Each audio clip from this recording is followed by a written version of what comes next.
Good morning, GS. Today is Friday, September the 6th. For any upperclassman that has taken Spanish and wants to go to Spain, there will be a student-parent meeting on Thursday, September the 12th. Now off to weather with Landon. Thanks, Wayne. We got a pretty basic weekend here when it comes to weather, with today having a high of 79 and having a low of 55, while also being partly cloudy. Still, perfect weather to get outside. Next is Saturday, which is having a high of 71 and a low of 56. Don't expect the sun to come out. And finally, Sunday starts with a high of 72 and a low of 56, continuing the trend of clouds covering the sun. It'll be partly cloudy on Sunday. Now back to you, anchors. Thanks, Landon. Now off to Scott and Kyler with the sports. Thanks, Wayne and Thomas. Today for national sports, Pittsburgh Steelers will be playing the New England Patriots on Sunday, September 8th at 8:20 in the afternoon for their first regular season game to kick off the NFL season. Later on today, the Pittsburgh Pirates will be playing the St. Louis Cardinals later on today at 7:05 p.m. at PNC Bank Stadium. Now, Scott, how is school sports looking? For GS Sports, the boys football team is playing away at Morris tonight at 7 p.m. Tomorrow, the boys and girls cross-country team is competing away at Shenley Park at 8:30 a.m. The girls soccer team is playing at home this Saturday against Uniontown. That's all for sports. Over to Zach with the weekend update. Thanks, Scott. This weekend at the Sandcastle Water Park is the Pittsburgh Irish Festival, a place to celebrate and enjoy live Irish music and dances. If you're not into festivals, but rather scary movies, don't worry, we got you covered. Today, September 6th, It Chapter 2 comes into theaters. Based on the novel by Stephen King, It Chapter 2 follows the Losers Club 27 years after their defeat of It in the original movie that came out in 2017. The users reunite to take down the shape-shifting clown Pennywise before he can continue feeding on the town of Derry, Maine.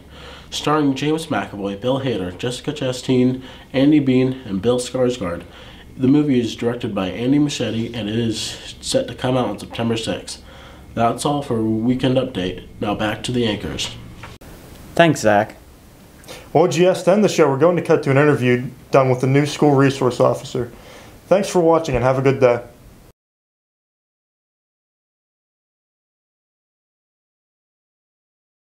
Hello, GS. We are joined by the first police officer in Greensboro-Salem.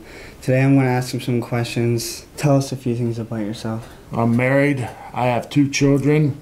I enjoy going and watching Steeler games.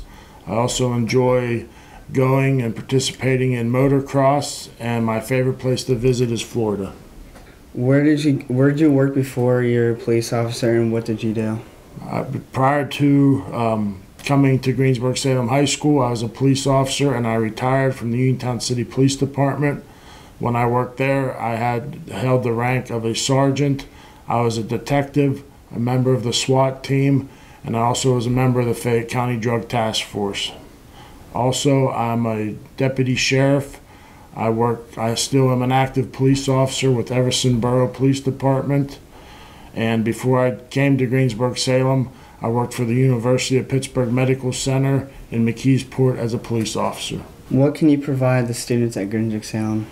Not only protection and safety for the school district, but I will also provide protection at school events, traffic control, and also give law enforcement related presentations in the classroom. I have over almost 30 years police experience and more life experience that I can offer to the students. Where can students find you at?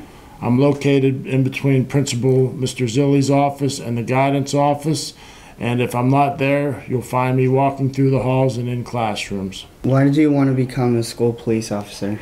I wanted to become a school police officer so I could protect the students and staff, be a positive role model for students, and make a difference in kids' lives. Thank you for your time, GS. I hope you have a great day.